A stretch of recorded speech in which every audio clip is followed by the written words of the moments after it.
யுத்தம் செய்வோம் என்றார். தசரதன் இதையெல்லாம் பார்த்து பெரும் திகில் அடைந்தான். மகனை எப்படியாவது இந்த கொடிய பரசுராமரிடமிருந்து மீட்டு அவன் உயிரை காப்பாற்ற வேண்டும் என்று அடக்கமாக பேசினார். நீர் பிராமணர், சத்திரிய ஜாதியின் பேரில் உமக்கிருந்த கோபமும் இதற்கு முந்தியே தணிந்து விட்டதல்லவா? பிறகு தவம் செய்ய புகுந்தீர் அல்லவா? என் குமாரன் சிறுவன், அவனுடனா நீர் யுத்தம் செய்வது? அபயம் தருவீராக, இனி ஆயுதம் எடுப்பதில்லை என்று தேவராஜனிடம் நீர் வாக்குறுதி செய்துவிட்டீர்.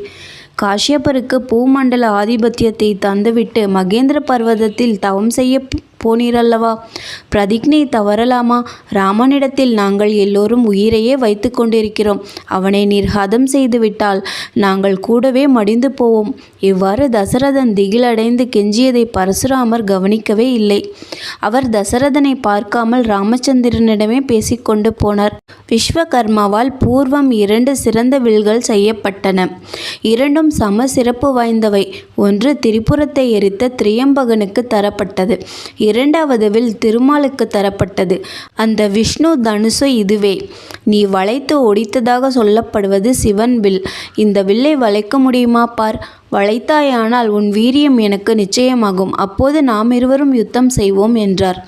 இவ்வாறு தனக்கு சமானம் யாருமில்லை என்று எண்ணி வந்த பரசுராமர் மிக உரத்த குரலில் பேசியதை கேட்ட சக்கரவர்த்தி திருமகன் மெதுவாகவே அடக்கமும் கம்பீரமும் கொண்ட குரலில் பதில் சொன்னான்.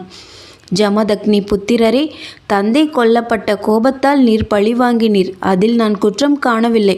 ஆனால் மற்றவர்களைப் போல என்னை நீர் அடக்க முடியாது. தயவு செய்து வில்லை கொடும் என்று சொல்லி தசரத ராமன் ஜமதக்னி ராமனிடமிருந்து வில்லையும் அம்பையும் வாங்கினான்.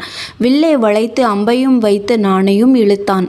பிராமணரே, இப்போது என்ன செய்ய சொல்கிறீர்? இந்த அம்பு வீணாகாதே என்றான் சக்கரவர்த்தி திருமகன் புன்னகையுடன். 2 ராமர்களும் கூடியதை பார்க்க தேவ கந்தர்வ யக்ஷ கணங்கள் ஆகாயத்தில் வந்து நின்றார்கள். தசரத ராமன் வில்லை வளைத்ததும் பரசுராமனுடைய தேஜஸானது வாடிவிட்டது. அவருடைய அவதார சக்தி கணத்தில் மறைந்தது. உன் பிரபாவத்தை கண்டேன். நீ என்னை கர்வபங்கம் செய்ததில் எனக்கு வருத்தமில்லை. நீ யார் என்பதை அறிந்தேன். என் தவம் முழுவதும் உனதாக கடவது.